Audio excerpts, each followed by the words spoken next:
This heron sits right here and fishes. He or she's here all the time, right in this little spot. Spends its whole life as a fisherman. You think it ever gets tired of fishing? I don't think so. I think it just loves to fish. Just wades along in the water looking for something to catch. So important to just appreciate every moment in life, and we can take a lesson from these animals who have a simple existence, a simple purpose. Their lives aren't so complicated by distractions and that sort of thing. They just have to get up in the morning, go catch some food, and take care of their babies. And that's what they do. And that's not that much difference for a human when we really simplify things to where they should be. When we simplify life,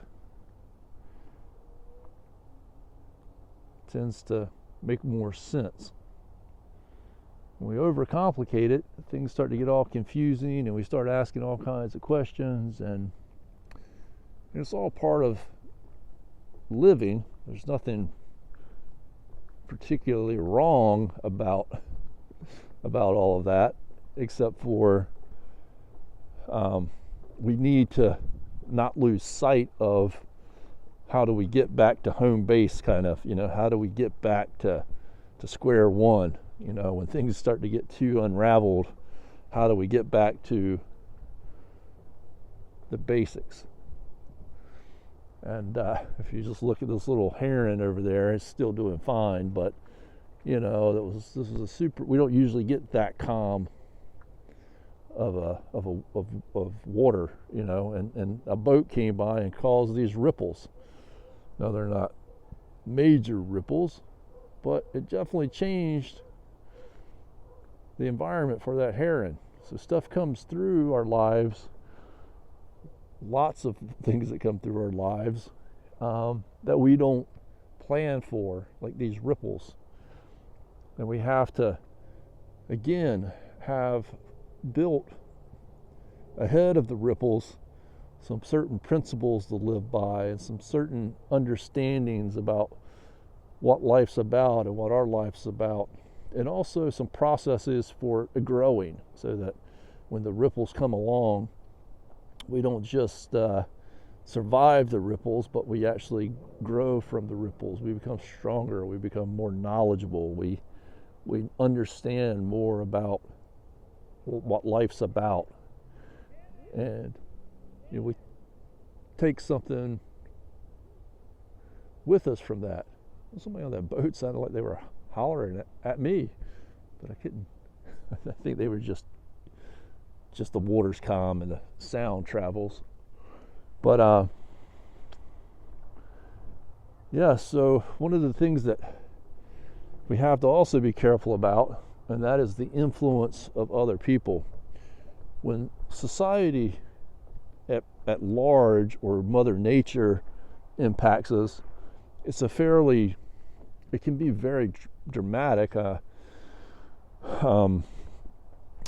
Things can be very severe with society, or like what we might call like a macroeconomic event, or a macro societal event, or even, even things that are at a much smaller community level, but a lot of times, or like a major natural disaster or something that might impact our lives. Those things can be very disrupting to our lives, but they're, for the most part, not. This isn't a 100% true statement, but there's basically, when a lot of those types of things happen, we can just rely on our training, the things that we have set down before us, and how we can, just kind of rely on what it is that we've garnered about the right way to live and that sort of thing. But a lot of times when individuals start to impact us, and it can happen with groups too, groups and smaller groups and individuals particularly, there can be a lot of manipulation that goes on. And this is something where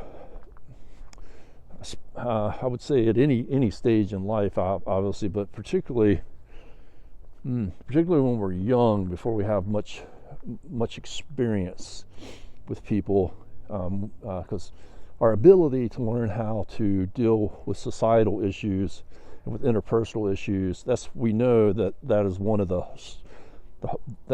the things that takes the most time in life to learn how to deal with. That's something that goes on right up and through our 20s and 30s, and in some ways all the way through life. But so when we're young, we can be very susceptible to how other people affect us, both in the positive and in the negative. And one of the things you got to be very careful about, amongst a lot of things, is some of these people, whether they do it totally intentionally or they do it because they've just learned these practices as survival mechanisms for themselves, but they can be very hurtful and stymie our growth by using tactics that make us shut down the thinking part of our brain, the part of our brain that is mostly in an area called the cerebral cortex or the frontal lobe. But there's other things too, but they have certain mechanisms for creating anxiety and self-doubt and anger and things that override our logic, and they bring these things out in us. And what we have to recognize is that one of those is also shame. People, especially when we're young, authority figures can shame a person and make them feel ashamed of themselves. And society and groups of people, like with kids, groups of kids can do this to another kid, but it's also with bringing up anger in people and other things.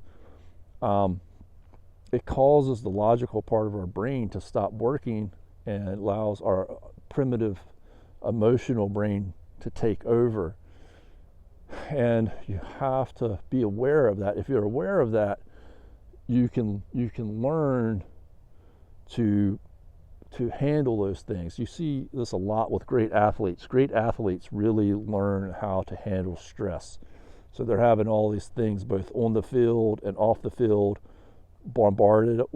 they're being bombarded by all these kinds of things, psychological things, and they in order to perform well, they train their mind to be able to push those things out. And so what we should know about these primitive emotions is that they're good for a momentary wake up. So if you feel something like anger or shame or regret or many other feelings that we will have, if we will just listen to them for a second as a signal to then go back to our logical brain and be able to say, okay, I'm going to set my course, I'm going to set my sights on what's right, what's good, where are my goals, then that's the right way to use our emotions.